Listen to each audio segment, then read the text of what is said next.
Halo teman-teman Bebek Podcast, balik lagi bersama saya dengan Ivan Sebastian. Kali ini aku mau membahas soal salah satu mata kuliah di desain komunikasi visual yang banyak banget curhat bahwa mata kuliah ini termasuk mata kuliah yang susah dapetin nilainya, dan juga ada yang bilang juga mata kuliah ini tuh termasuk mata kuliah yang wajib biasanya di setiap kampus yang berhubungan dengan seni, desain, dan desain komunikasi visual. Apakah itu Nirmana? Oke, kita akan bahas topiknya tentang Nirmana. Sebetulnya Nirmana ini mata kuliah seperti apa sih? Apa sebetulnya dari arti kata dari Nirmana sendiri ya. Nah, jadi dari Nirmana itu adalah Nir itu berarti tidak.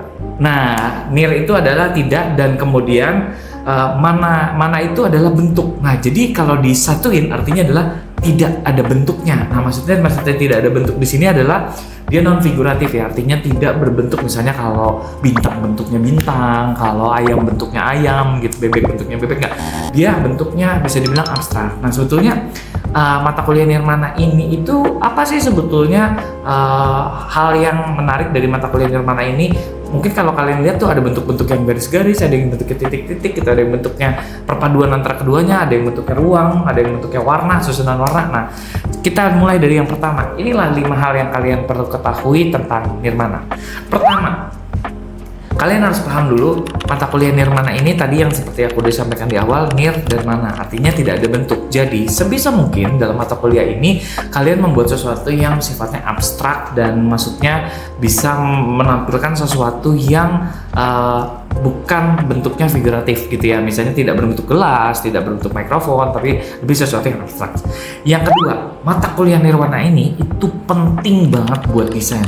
Pentingnya buat apa sih? Pertama, mata kuliah Nirmana ini itu berfungsi untuk kita mengatur tata dasar rupa atau penempatan ruang dalam desain seni rupa. Jadi kalau kita tidak belajar Nirmana ini, kita nggak punya yang namanya kemampuan untuk menata atau menyusun suatu desain supaya terlihat estetis gitu ya. Jadi tujuannya memang belajar Nirmana ini bisa melatih kita untuk bagaimana belajar melihat sesuatu dengan estetis. Dan ini penting banget buat desain, karena ketika kalian tidak mengerti mata kuliah Nirmana, maka kalian nggak mempunyai kemampuan untuk menyusun suatu bentuk, suatu warna, garis, titik, dan bidang dalam suatu karya seni kalian.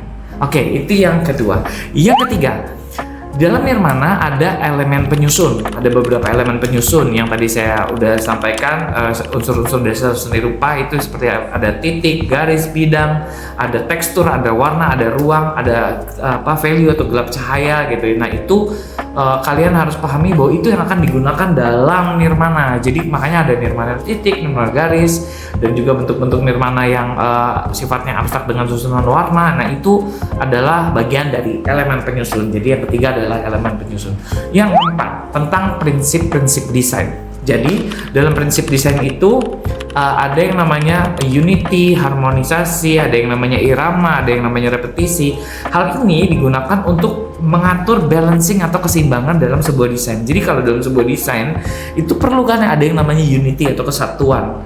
Jadi nggak terlepas ke sana, terlepas ke sini, bentuknya itu tidak terstruktur dengan rapih gitu ya. Tapi rapih juga ada yang sifatnya ada yang namanya repetisi, ada yang namanya transisi. Jadi bentuknya gini, kalau repetisi itu berulang, misalnya kayak garis ukurannya sama.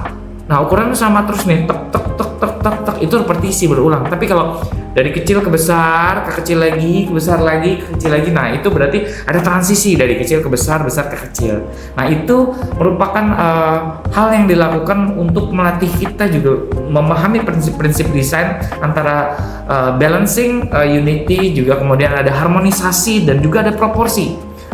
Ada yang namanya golden ratio untuk mengatur suatu susunan bentuk dari sebuah desain supaya terlihat susunan bentuknya itu enak dan nyaman untuk dilihat, dan itu bisa dibilang kayak golden ratio-nya lah ya. Nah, bagian terakhir ada 2 jenis Nirmana. Yang pertama itu adalah Nirmana 2 dimensi atau yang disebut dengan Dwimatra, dan yang ketiga itu adalah nirmana trimata atau 3 dimensi. Kalau 2 dimensi biasanya berupa kita menggambarnya di dalam satu media bidang datar 2 dimensi, kemudian kita bisa melihat bentuk garis, bentuk titik, tapi biasanya di dalam bentuknya itu kita bisa merasakan sense dari gambar yang dibuat, menghasilkan ilusi optik. Nah, banyak banget tuh, nanti kalian bisa lihat contoh-contoh, ketik aja di Google ilusi optik yang dihasilkan dari sebuah nirmana. Nah, itu digunakan buat desain, penerapannya banyak banget. Buat desain interior bisa digunakan, buat desain arsitektur udah pasti bisa digunakan, buat desain komunikasi visual untuk membentuk suatu stigma ataupun membentuk sesuatu pemahaman seseorang ketika melihat visual tersebut, itu pasti kepake banget. Nah, itu yang dipakai untuk biasanya menghasilkan suatu persepsi terhadap ruang yang diberikan dalam bentuk bidang datar. Tapi bidangnya tetap datar ya, tidak berdimensi. Ibaratnya kalau matematika ukurannya X sama Y, dia nggak ada Z. Nah, kalau 3 dimensi atau nirmana trimata itu X, Y, Z sumbunya ya. Kalau matematika kan kalian tahu pasti ya, X, Y, Z berarti ada dimensi yang dihasilkan, ada ruang, ada volume, dan biasanya wujudnya nyata. Nah, kayak gini nih, ini ada dimensinya ya, tingginya berapa, lebarnya berapa, bentuknya ini, diameternya berapa, jari-jarinya, kemudian lengkungan ini punya sudut lengkungannya berapa derajat. Ini semua dibuat dalam bentuk dimensi trimata. Cuma bentuknya nggak gelas gini. Kalau trimata itu bentuknya non figuratif, tapi bisa menghasilkan suatu perspektif visual, membangun suatu dimensi karya seni yang orang bisa nikmatin, dan itu bisa dilihat dari bentuknya. Nah, secara keseluruhan, overall, aku tadi udah nyampaikan 5 hal yang kalian perlu pahami tentang nirmana sebelum kalian belajar nirmana. Nah, dalam nirmana ini sebetulnya apa sih tujuan utamanya nirmana ini? Tujuan dari belajar nirmana adalah melatih kepekaan kita atau sense of art kita terhadap suatu objek desain yang akan kita buat.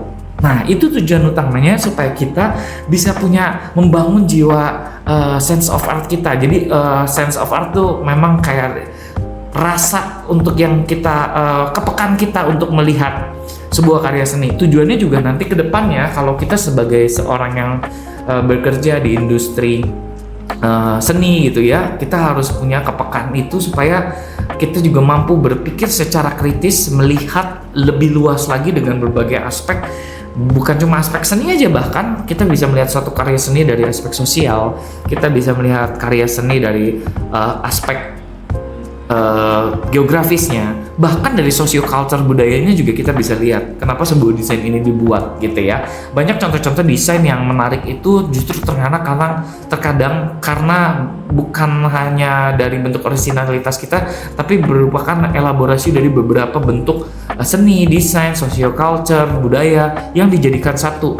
Bahkan itu bisa menghasilkan sesuatu yang bersifat punya nilai atau value bisnis gitu ya. Jadi itu sangat bermanfaat sekali ketika kita membuat sesuatu yang punya nilai jual. Makanya kenapa kita seorang desain komunikasi visual atau orang seni, kita juga belajar tentang nirmana, karena manfaatnya adalah untuk membangun kepekaan kita terhadap yang namanya suatu seni gitu ya, membangun suatu karya seni supaya kita bisa mengkurasi ataupun melihat seberapa estetik sebuah karya, apa pemaknaannya, apa yang kita bisa rasakan dari sebuah karya seni yang orang buat, pesan apa yang mau disampaikan oleh senimannya, itu bisa kita rasakan dengan kalau kita belajar nirmana.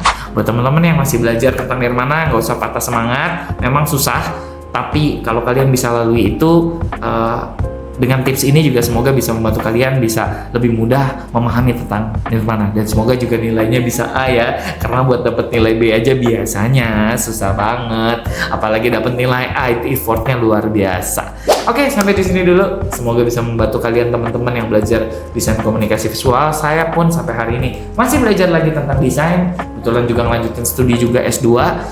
Doain juga bisa cepat lulus dan bisa berbagi dan sharing ilmu lagi buat teman-teman yang lagi belajar tentang desain komunikasi visual, seni dan desain. Salam kreasi, salam kreatif, dan juga jangan lupa like and comment, subscribe di Bebek Podcast. See you guys.